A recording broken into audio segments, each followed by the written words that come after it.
Believe it or not, the new season is about to kick off, and after some testing friendly matches, especially against the Pompey 11, Tommy Widdrington's men are preparing for the opening game against Maidenhead United.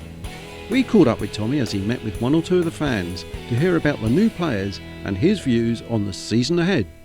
Tommy, welcome. A busy time during the closed season. You certainly had some testing friendly games, especially against the Pompey 11. How did you read the overall performances in the friendlies?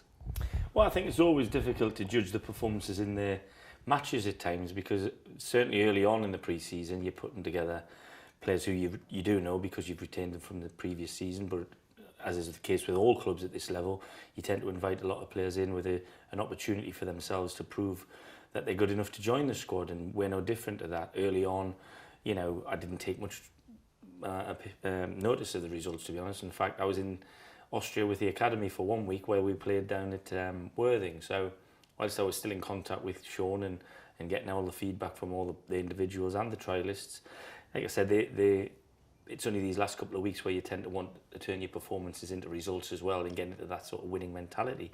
Something we've done previous seasons, and I'm pleased we've done it again this time. Out of the 8 games, we've finished the last 7 with a draw and 6 wins, so it's not too bad.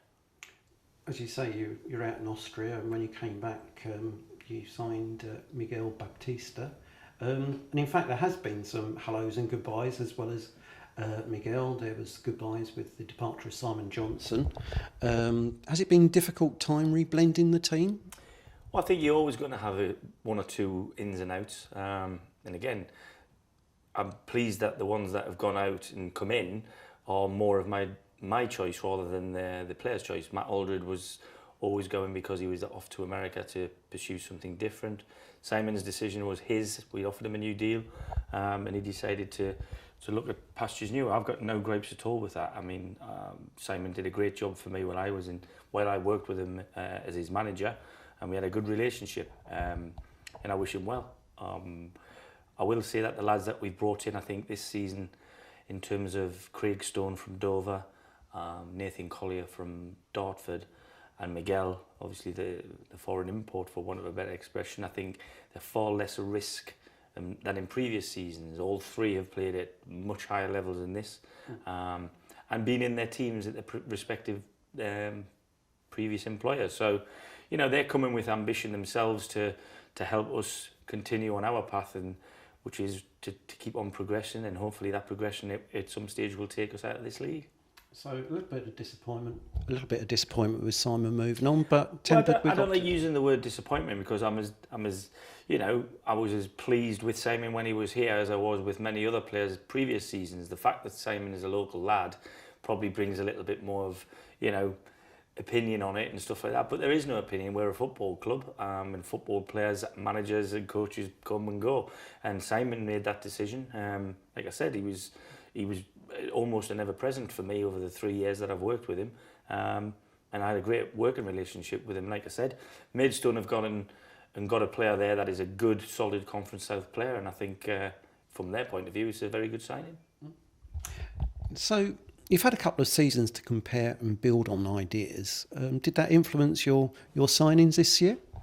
Well, I think we've always had, well, touch wood, we've had good starts in the 2 full seasons that I've been in charge, and if you look at the makeup of the squad, I can understand why we've had a little falter in the middle, because for want of a better expression, it's a bit like a racehorse learning the course, you know, and it's easy to get out the gate quite quickly, and it's hard to stay the tough bit in the middle. When you see the finish line, they always pick up again. So I think, like I said, with Nathan and Craig in particular, we've got guys there who've been the distance. Craig's captained the side out of this league, and Nathan's played in a team that's been promoted from this league. So, you know, we're adding players who we feel have got ingredients that the guys who've left didn't have. So, you know, there is a little bit more thought than that he can kick the ball and head the ball goes into it. So, you know, we're hoping that we're building a better nucleus, let's say, and the guys that will be more regular in the team will probably have a little bit more experience than in previous seasons, which is only a progression as far as I'm concerned.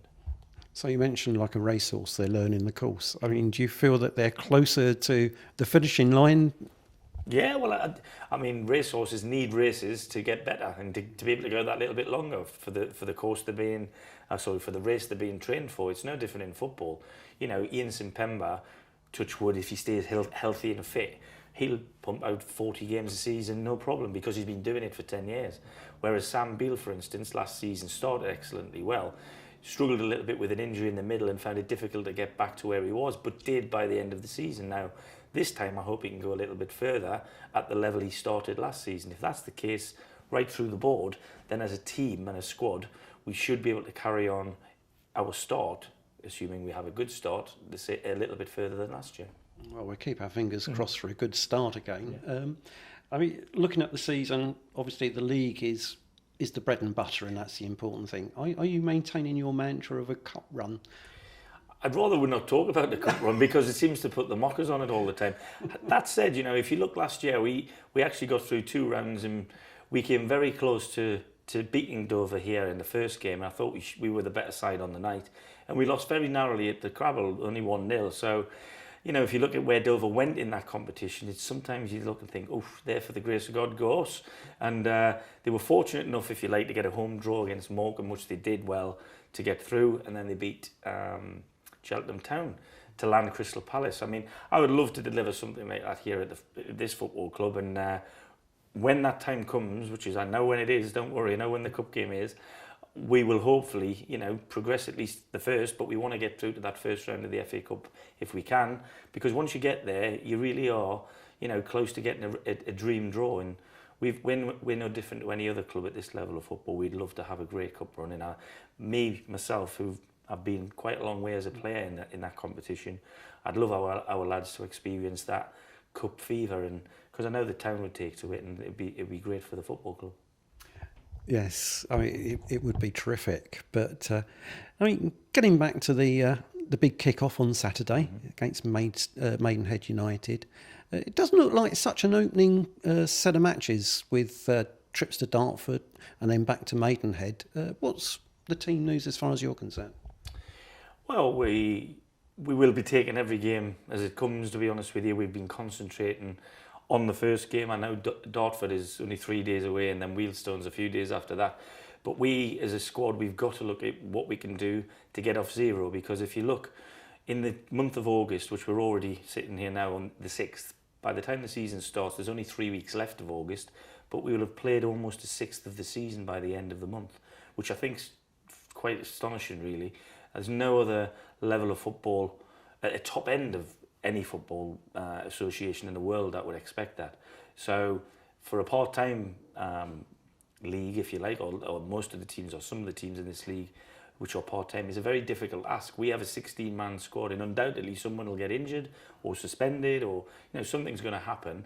It's a lot of games in a very short turnaround. So we've got to be hitting the ground running, and we'll be trying to get off the mark at home. And hopefully that'll be with 3 points. If it isn't, then we'll take a point and we'll go to Dartford on Tuesday and try and pick 3 there. But the lads are under no illusion. We've set targets for every month, and we'll be trying to stick to them. If we stick to the targets that I've set, then we could be sitting here at the end of the season very, very happy and smiley, hopefully.